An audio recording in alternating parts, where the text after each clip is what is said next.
सबसे पहला सवाल यही है कि जिन मांगों को लेकर के प्रेस कॉन्फ्रेंस की गई है कि जो सुप्रीम कोर्ट का फैसला है कोटे में कोटा यानी वर्गीकरण, उसको दिल्ली सरकार लागू करे, जिस प्रकार से हरियाणा सरकार ने लागू किया। मंच से कहा गया है कि जो सरकार लागू करेगी बीजेपी या आम आदमी पार्टी, तो हम उसको समर्थन देंगे, नहीं तो नहीं देंगे। क्या आपको लगता है कि सरकार आपकी बात को मानेगी? पहले तो आपके प्रश्न के लिए धन्यवाद।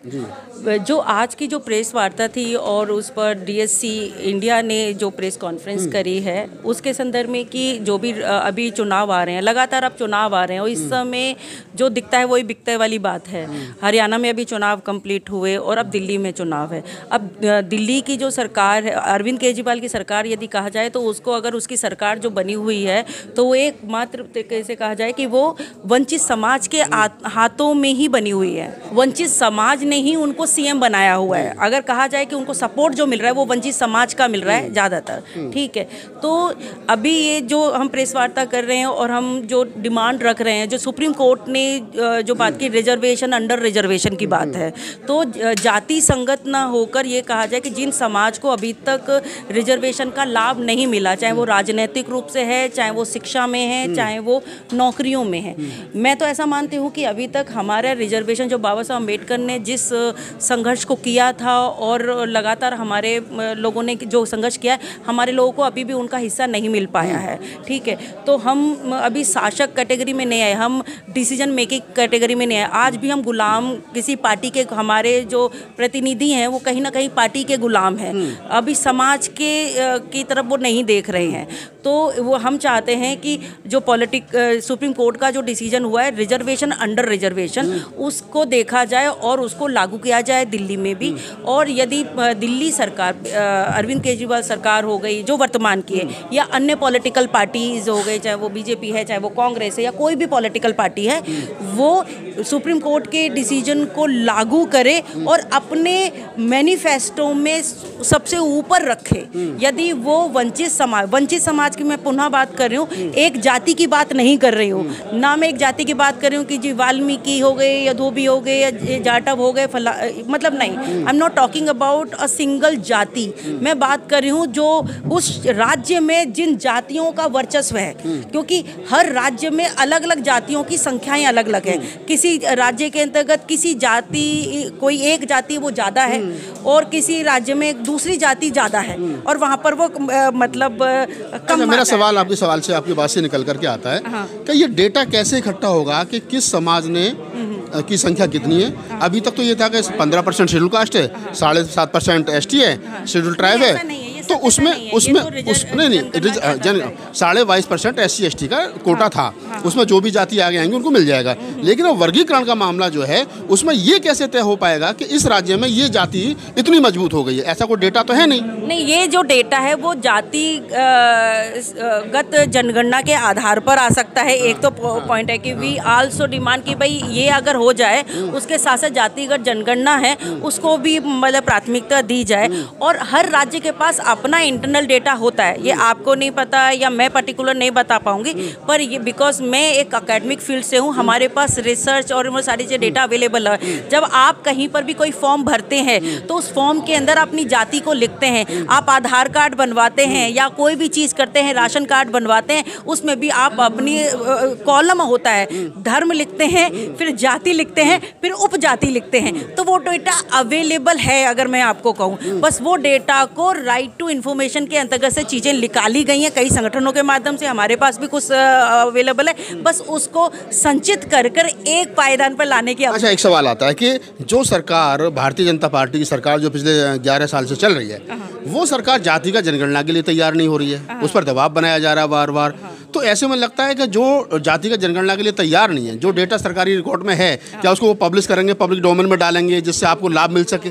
देखिए, 50 साल से, अगर ये कहा जाए कि 47 साल से एक बिल पार्लियामेंट के अंदर लगातार मतलब निलंबित था, वो था वुमेन रिजर्वेशन बिल, ठीक है। तो भारतीय जनता पार्टी ने वुमेन रिजर्वेशन बिल को मतलब एक्ट में कन्वर्ट कर दिया और आने वाले टाइम में 33% रिजर्वेशन महिलाओं को मिलने की संभावना है, वो तो अब हो गया, ठीक है। तो हम एकदम से कुछ नहीं हो सकता, दबाव बनेगा, महिलाओं का दबाव बना, आवश्यकता बनी तो उस चीज़ों का भी हुआ है और हम डिमांड करेंगे। तो लगातार जब समस्या का समाधान निकालना है तो जातिगत जनगणना आज चलिए बहु आपने आपने आपने आपने वुमेन रिजर्वेशन की बात की। वुमेन रिजर्वेशन के बारे में अगर हम थोड़ा सा डीपली चले जाए तो आपको नहीं लगता कि वो सवर्ण महिलाओं का आरक्षण है कहीं ना कहीं?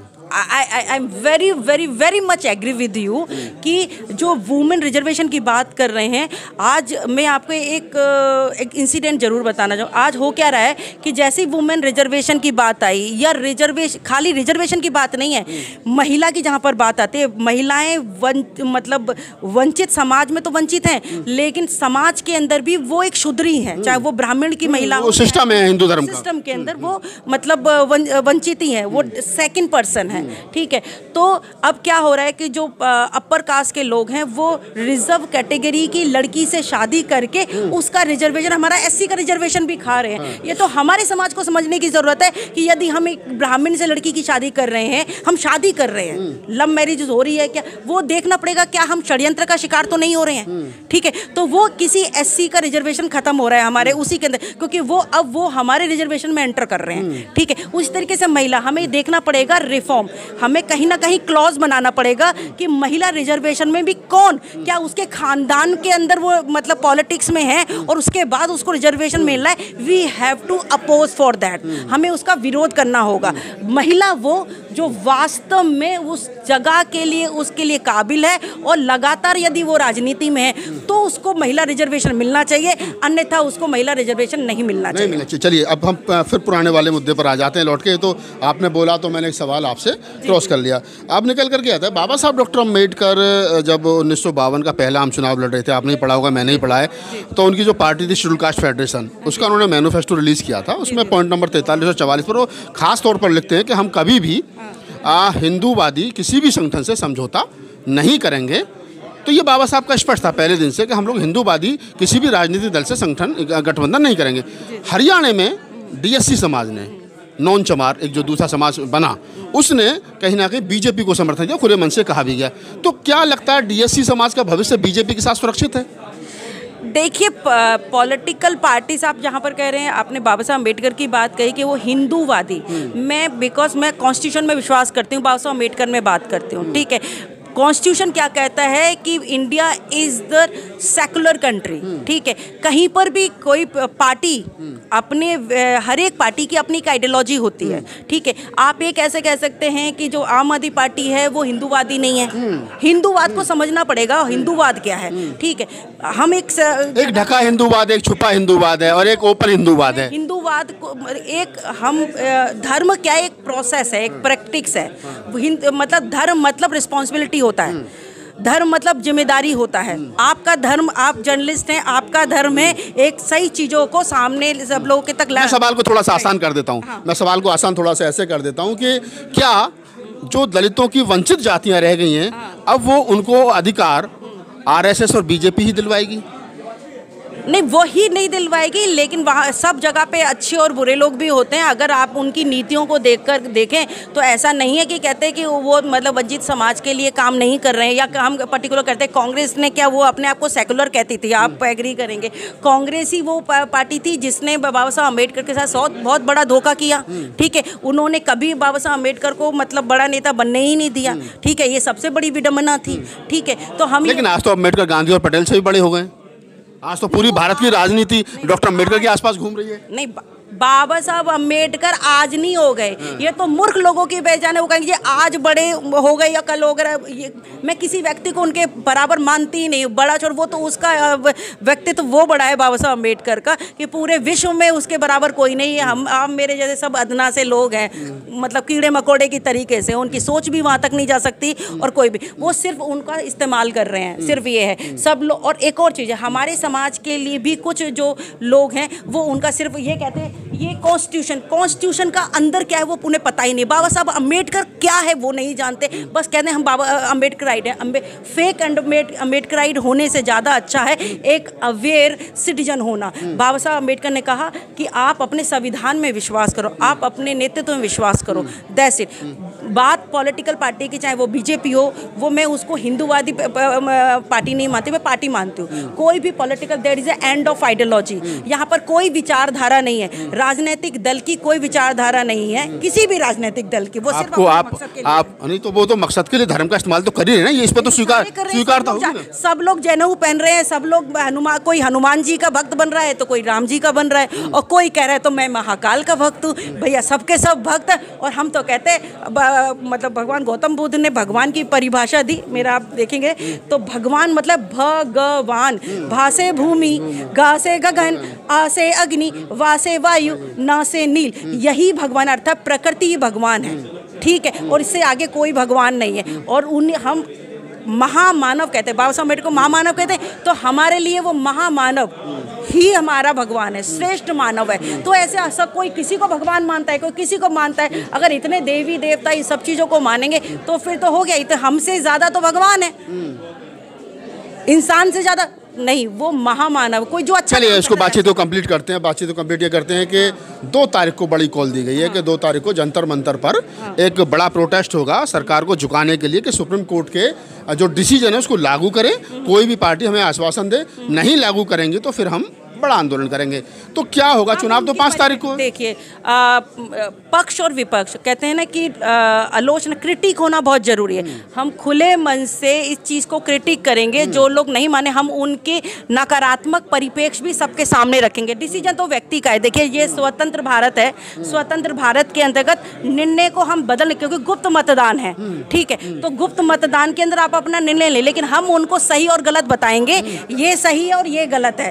अब आप पर निर्भर करता है कि आप किस दिशा में जाना चाहते हैं। जब हमें अपने पैर कटवाने हैं, अपने हाथ कटवाने हैं, तो गुलामी करो। आप कल भी गुलाम थे, आज भी गुलाम हो और कल भी गुलाम हो गए, मैं गारंटी से कह सकती हूँ। और मैं आपके माध्यम से ये आह्वान भी, अभी वहाँ आप पूछ रहे थे, मैं आह्वान करना चाहती हूँ कि एक वंचित समाज, आप अपने आप को सिर्फ वंचित समझिए। किसी जाति में जब बट जाएंगे तो सिर्फ जाति के अंदर, आपके घर के अंदर घुस के, आप मतलब आपके घर के अंदर घुस के पड़ोसी के घर के अंदर सेंध लगा लेंगे और वो पड़ोसी का घर आपको असुरक्षित कर देगा। इसलिए आपको सम्मिलित होना है, साझा होना है और एकजुट जाइए, जातियों से अलग हट जाइए। मैं कह रही हूँ, सब लोग अगर विश्वास करते हो तो आप एक अवेयर सिटीजन बनिए। बाबा साहब अम्बेडकर में विश्वास करो या मत करो, लेकिन आप अपनी स्वतंत्रता में विश्वास करो, अपनी समानता में विश्वास करो और भाई बंधुता में विश्वास करो, और सही बात हो ना, उसके साथ चलो। आओ 2 तारीख को जुड़ो। जो बहुमत की ताकत ना सबसे बड़ी ताकत होती है। आपको सिर्फ ये इसलिए कि किसी ने आपको कह दिया कि मैं 2100 रुपये दूंगा, तो कोई कह रहा है मैं 2500 रुपये दूंगा, इसका मतलब आपकी औकात सिर्फ 2100 रुपये की है। आपकी औकात सिर्फ 2000 रुपये, आप 2000 में बिकने वाले हो। आप कहो फ्री में, तो ना कहते ना कि जब बच्चा रोता नहीं है तो माँ दूध नहीं पिलाती है। तो आप यदि संघर्ष करने की स्थिति में नहीं हो, अगर त्याग करने की स्थिति में नहीं हो, जब तक आप नकारोगे नहीं तो आपकी वैल्यू नहीं बढ़ेगी। स्वाभिमान के साथ बढ़ो। तुम्हारे ना 2000 चाहिए, ना 4000 चाहिए, ना 5000 चाहिए, हमें सिर्फ अपना अधिकार चाहिए। और अधिकार के लिए ना थोड़ा त्याग करना बहुत जरूरी है। आप फ्री की चीज़ों से लेने से, जो भी आपको फ्री में दे, कोई भी पॉलिटिकल पार्टी, आप कहो कि मुझे फ्री में नहीं चाहिए, मुझे मेरा अधिकार चाहिए जिससे मेरी पीढ़ियां सुरक्षित हो सके। आज आप जो निर्णय लोगे ना, वही आने वाले बच्चों का भविष्य सुरक्षित करे। एज अ टीचर मैं आपको बोलती हूँ कि आप अपने बच्चों की शिक्षा पे ध्यान दो, आप अपने बच्चों की अवेयरनेस पे ध्यान दो और अपने आप को लीगल लिटरेसी में लाओ, अवेयर करो। कॉन्स्टिट्यूशन आप सोचना, आज सुनकर जब भी मेरी बात सुने तो जरूर सोचना कि क्या है फंडामेंटल राइट, जो 6 अधिकार हैं वो क्या है। सोचना, समझना और समझाना अपने बच्चों को, जाके आप अवेयर हो पाएंगे। जाके आप अवेयर हो पाएंगे। आप प्रोफेसर चंद्रकांता के माथुर हैं और दिल्ली विश्वविद्यालय में पढ़ाती हैं, प्रोफेसर हैं। और डॉक्टर अम्बेडकर पर जिस प्रकार से उन्होंने अपने विचार रखे, हालांकि हमने बातचीत कहीं और से शुरू की थी और अंततः एक सुखद बातचीत के बाद में मैं ये कह सकता हूँ कि समाज को जो वर्गीकरण के नाम पर कहीं ना कहीं लड़ाने की कोशिश की जा रही है, जब तक प्रोफेसर साहिबा जैसी बुद्धिजीवी और प्रबुद्ध लोग इस आंदोलन में रहेंगे तब तक समाज बटेगा भी नहीं। और वो अपने हक हकूक़ के लिए जैसे पहले से लड़ रहा था वैसे लड़ता रहेगा। हाँ, अगर हमारा कोई भाई पीछे रह जाए तो हमारी भी जिम्मेदारी बनती है कि हम हाथ पकड़ करके उसको आगे लाएं बजाय लड़ने के। इस पूरी बातचीत के बारे में आपकी क्या प्रतिक्रिया हमें कमेंट सेक्शन में बताइए और मुझे दीजिए इजाज़त। धन्यवाद।